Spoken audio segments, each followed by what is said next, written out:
TLDR patch notes, patch 8.9 for League of Legends, in which case in this patch, move over Mage Overlords, it's time to make way for our Assassins to return, at least to the permaban list. Furthermore, there's some changes to Rift Herald and Baron, which we'll get into a little bit later, with finally a rework to Unsealed Spellbook so that way we can swap around with more summoner spells. There's a bunch of champion changes, almost 50 plus, pray for me. So let's just jump right into it. Doran's Ring no longer gives base mana regeneration, or mana regeneration on minion kill.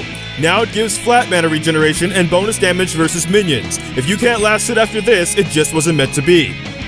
For an item called Lost Chapter, a lot of people were finding its passive pretty early in lane with its cheap cost, so its cost and ability power are being increased.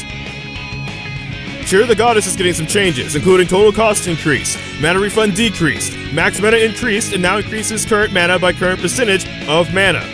Perfect item to go with the tiers of mana users. Hextech GLP is just not being bought enough, and it never will to discount Rylai's Scepter. It's a bad item. But the combined cost is being decreased, mana is being increased, the slow duration is being increased, the missile speed is being increased, and the missile spread time is being decreased, as is my interest with the rest of this item.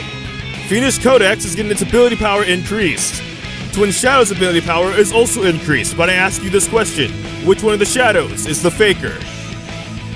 Seeker's Arm Guard is getting its total cost decreased because of the increase to Lost Chapter. Spellbinder. Base ability power increased. Ability power from activation decreased. Combined cost and total cost increased. So that hopefully more people can buy this item than the few people who do buy this item, but those people that are good with this item already aren't too good with this item. Rylai's Crystal Scepter's ability power is increased. Victor likes. Medjai's Soul Stealer. Glory stacks required for bonus movement speed decreased. And Luden's Echo, total cost decreased, mana increased. Turrets. Damage to turrets on basic attacks from ability power increased and converted into magic damage. Think like champions like Diana and stuff with Lichbane. That will now do better against turrets, because what is the AD carry class when it comes to their DPS and their role at destroying towers? Forget AD carries, am I right guys? 25 mages have mana regen and base mana, but less mana growth. 5 other mages have more mana regeneration. I'm going to list those champions and name their names wrong on purpose to avoid boredom. Here we go.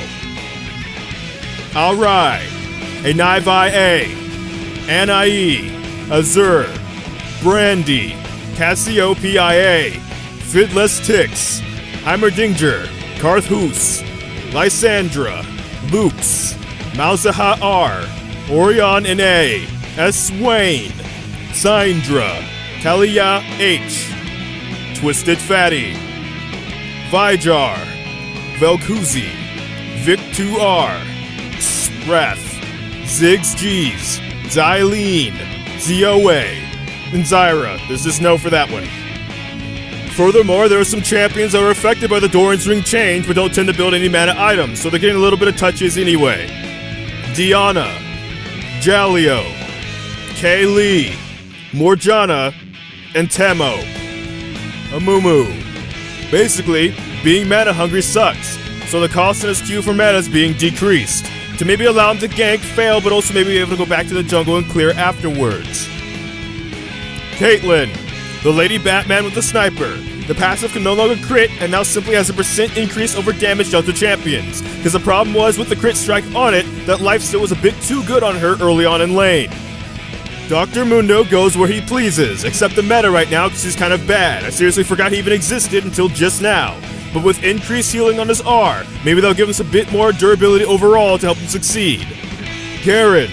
Compared to other juggernauts like Darius, and we all love Darius, Garen's underwhelming. So some Q-based damage increase at later ranks and some W resistances should help. Aurelia. Have you ever wanted to take Ignite in the jungle? No. Well, have you ever wanted to take Aurelia in the jungle? Yes. Well, now you can, because the passive now refreshes its duration when attacking large monsters. Ivern. When Ivern, you Vern, we Vern. Passive health cost decrease.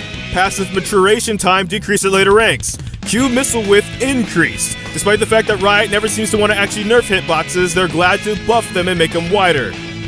Kaisa. The Blessed Reigns in Acathia is still a bit too powerful, so the involved Q missile count is decreased. The missile damage is now flagged as area of effect. E duration also decreased.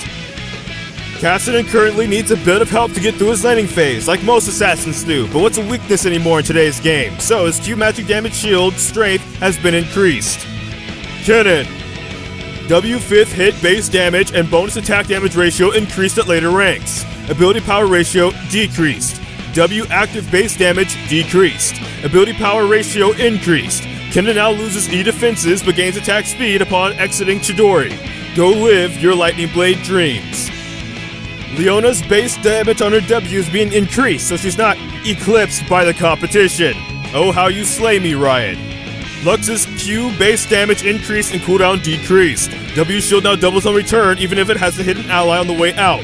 E missile speed, radius, and mana cost decreased. E cooldown at later ranks decreased. Amount of Lux skins incoming increased. Rammus's W armor bonus increased. Poppy. Base movement speed decreased. W movement speed and resistances decreased. Passive and E range increased. Snapcast R now knocks up for a lower duration and no longer makes enemies untargetable. Charge R missile speed increased. Shyvana. E and R ability power damage ratios increased. W ability power damage ratio removed. Now if only people would remember there is more than Ironclad Shyvana, internet. Or that the fact that Ironclad Shyvana is supposed to be ironclad. Sona. Base attack damage increased. Power core damage increased. Syndra.